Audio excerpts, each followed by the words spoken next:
بسم اللہ الرحمن الرحیم۔ آج کے درس میں ہم تخمینہ یعنی اسٹیمیشن کے تحت اور اسٹیمیشن کے ذریعے سے کسی چیز کی خرید و فروخت کے احکام کا تذکرہ کریں گے۔ سب سے پہلے تو اس قسم کی بیع کا کچھ تعارف ضروری ہے۔ تو فقہ میں ایک اصطلاح ہے جس کو بیع مجازفت کہا جاتا ہے، ہازارڈ سیل یا ایڈونچرس سیل، جس میں یہ ہوتا ہے کہ ایسی چیز جس کو وزن کیا جا سکتا ہو یا گنا جا سکتا ہو یا اس کو ماپا جا سکتا ہو، یعنی ان ذرائع سے اس کی مقدار معلوم کی جا سکتی ہو، لیکن اس کے باوجود اس کی مقدار معلوم کیے بغیر محض تخمینہ لگا کر اور اس کی طرف اشارہ کر کر اگر اس کی خرید و فروخت کا معاملہ کیا جائے تو اس طرح کے معاملے کو مجازفت کہا جاتا ہے، اور اردو میں ہم اس کا مفہوم آسان الفاظ میں یوں کہہ سکتے ہیں کہ تخمینے اور اندازے پر اکتفا کر کے کسی چیز کو بیچنا۔ تو اس قسم کی بیع جائز ہے یا نہیں ہے؟ تو خلاصہ یہ ہے کہ فقہا کے ہاں جیسے کہ وزن اور تول کے ذریعے خرید و فروخت جائز ہے، بلکہ بہتر طریقہ وہ ہے کیونکہ اس میں مکمل مقدار معلوم ہوتی ہے اور جانبین کی رضامندی حقیقی طور پر حاصل ہوتی ہے، جو کہ خرید و فروخت کے معاملے میں ایک ضروری چیز ہے۔ تو اصل اور بہتر طریقہ تو وہ ہے، لیکن اگر اس کی بجائے تخمینے کے ذریعے خرید و فروخت ہو اور ساتھ یہ ہے کہ جو چیز فروخت کی گئی ہے اس کا اجمالی اندازہ لگایا جا سکتا ہو اور اجمالی اندازہ لگایا جائے بھی، اور جو چیز بیچی جا رہی ہے وہ دوسری چیزوں سے ممتاز اور الگ ہو، ڈسٹنکٹیو ہو، اور اس کی تعین اور اس کی ڈٹرمنیشن میں کوئی نزاع پیدا نہ ہو، تو اس طرح کا جو اجمالی اور بقدر ضرورت علم ہے وہ اگر کسی چیز کی طرف اشارہ کر کے اور تخمینہ لگا کر حاصل ہو جائے اور اس چیز کی خرید و فروخت ہو تو اصولی طور پر یہ جائز ہے، اور اس چیز میں دونوں فریقین کو عوضین کا استعمال کرنا اور اس معاملے کو جاری رکھنا، اس میں کوئی حرج کی بات نہیں ہے۔ البتہ اس طرح کی خرید و فروخت میں چونکہ بیچی ہوئی چیز کی واقعی مقدار کا علم نہیں ہوتا، تو اگر بعد میں اس چیز کا حقیقی علم ہو جائے اور حقیقی مقدار اس کی معلوم ہو جائے تو ایسی صورت میں خریدار کو اختیار حاصل ہوگا کہ اب بھی وہ یہ چیز لینے کے لیے تیار ہے یا نہیں ہے۔ اگر وہ علم حاصل ہونے کے بعد بھی تیار ہو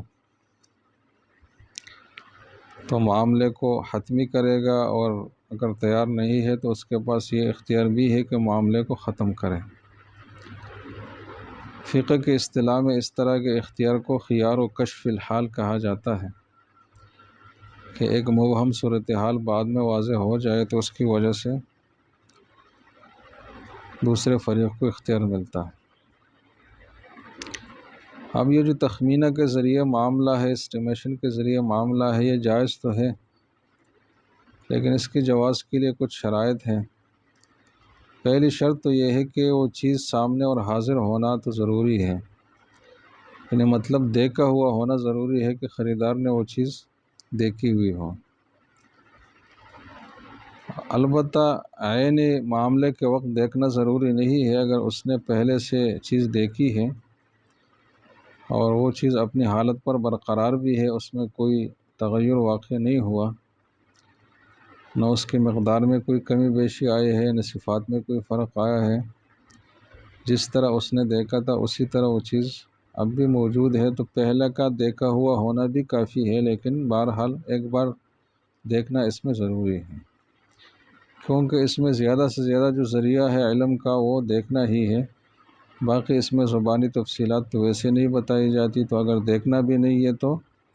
مبھی بالکل مجہول رہے گا اور یہ پھر جائز نہیں ہوگا۔ اس طریقے سے جو چیز کارٹن میں یا ڈبے میں بند ہے، تو اگر ڈبہ اور برتن دیکھنے سے اصل مبی کا اور اصل چیز کا کچھ نہ کچھ اندازہ ہو جاتا ہو، تو پھر ڈبہ اور برتن دیکھنا بھی کافی ہے، اور اس بے کو بھی مجازفت کہا جائے گا۔ لیکن اگر باہر سے بالکل ہی اندازہ نہیں ہوتا، تو پھر چونکہ اس میں صرف ایمبیگوٹی ہے اور تعین جو ہے وہ کسی بھی طریقے سے نہیں ہے، تو پھر یہ مجہول چیز کی بے ہے اور یہ جائز نہیں ہے۔ ایسی چیزوں کی بے کے لیے ضروری ہے کہ ڈبہ ہے یا برتن ہے جو ہے اس کو کھول کر ہی چیز دکھا کر ہی فروخت کیا جائے۔ تو ایک شرط تو یہ ہے کہ دیکھنا اور اجمالی اندازہ لگانا بہرحال یہ ضروری ہے۔ دوسری بات یہ ہے کہ بعض اوقات ایک چیز زمین پر پڑی ہوتی ہے، اور جو زمینی سطح ہے، جو گراؤنڈ لیول ہے، اس کے ہموار نہ ہونے سے اس کی مقدار میں کمی بیشی ہو جاتی ہے، اور اس کا اجمالی اندازہ بھی نہیں لگایا جا سکتا۔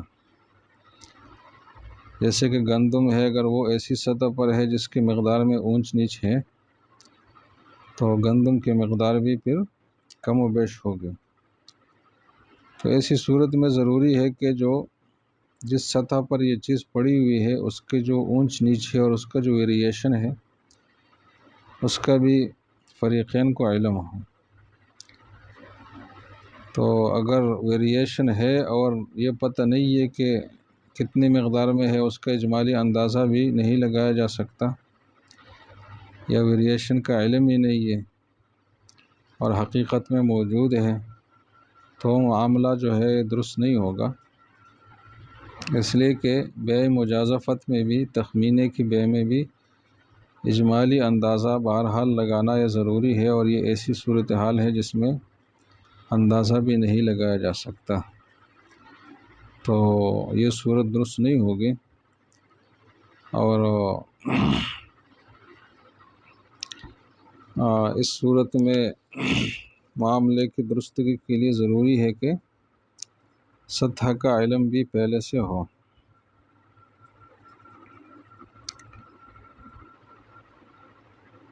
مزید یہ ہے کہ فقہائے مالکیہ کے ہاں یہ اصول ہے کہ اگر کسی چیز کی مقدار معلوم ہے، جو ایکچوئل اماؤنٹ ہے اس کا علم ہے،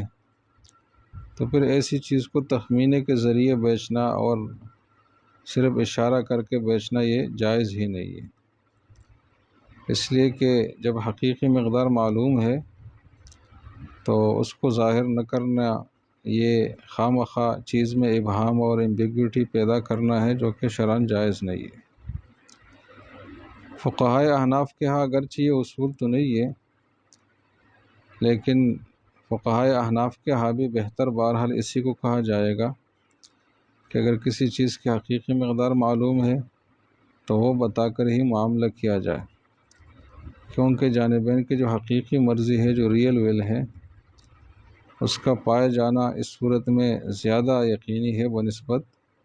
مجازفت اور تخمینے کی صورت کے۔ تو خلاصہ یہ ہے کہ اس معاملے کو ضرورت کے وقت میں استعمال کیا جائے۔ اگر ضرورت نہ ہو، مقدار پہلے سے معلوم ہو یا بہت آسانی سے مقدار معلوم کی جا سکتی ہے، تو پھر اس معاملے کو اختیار نہ کیا جائے۔ مزید شرط یہ ہے کہ جہاں سود کا احتمال ہو اس طرح کے معاملات کرنے میں، تو وہاں پھر مجازفت اور اندازے سے خرید و فروخت جائز نہیں ہوگی، بلکہ حقیقی مقدار کا اظہار جو ہے یہ ضروری ہوگا۔ مثلاً گندم کے بدلے بیچا جائے، چینی کے بدلے بیچا جائے، اور تخمینے کے ذریعے بیچا جائے، کہ یہ ایک بوری کے بدلے میں ہے، تو اس میں چونکہ یہ امکان ہے کہ ایک طرف کی چیز دوسری طرف کی چیز سے زیادہ ہو، اور اگر زیادہ ہوگا تو پھر تو سود لازم آئے گا۔ تو جیسے کہ سود یقینی طور پر لازم آنا کی صورت جو ہے وہ جائز نہیں ہے، تو اس طریقے سے سود کے احتمال پائے جانے کی صورت بھی جائز نہیں ہے۔ فقہ کی اصطلاح میں اس کو شبہۃ الربا کہا جاتا ہے۔ تو جہاں اس طرح کے آپس کی ہم جنس چیزیں ہوں تو اس میں تخمینے کے ذریعے معاملہ کرنا جائز نہیں ہے، بلکہ درست طریقے سے حقیقی ناپ تول کر کے ہی معاملہ کرنا ضروری ہے۔ اس حوالے سے آخری بات یہ ہے کہ تخمینے کے ذریعے جیسے کہ ایک چیز کی اور ایک قسم کی، ایک نوعیت کی چیز کی خرید و فروخت ہو سکتی ہے، تو ایک سے زیادہ چیزوں کو ملا کر بھی اندازے سے فروخت کرنا جائز ہے۔ مثلا ایک گندم کی بوری ہے اور ایک کھجور کی ہے، اور دونوں بوریوں کی حقیقی مقدار معلوم نہیں ہے، اور بیچنے والا یا خریدنے والا اس کی طرف اشارہ کر کے ایک متعین قیمت مثلا 1000 روپے کے بدلے یہ خرید لیتا ہے، تو یہ بھی جائز ہے۔ اس میں یہ ضروری نہیں ہے کہ ہر بوری کی قیمت الگ سے واضح کی جائے، بلکہ مجموعی قیمت بتانا بھی کافی ہے، اور یہ بھی کوئی ضروری نہیں ہے کہ ہر بوری کی مقدار بھی معلوم ہو۔ تو اس طرح کی بیع کو فقہ کی اصطلاح میں بیع مجازفت کہا جاتا ہے۔ اس کی ضروری وضاحت آپ کے سامنے آ گئی۔ السلام علیکم ورحمۃ اللہ۔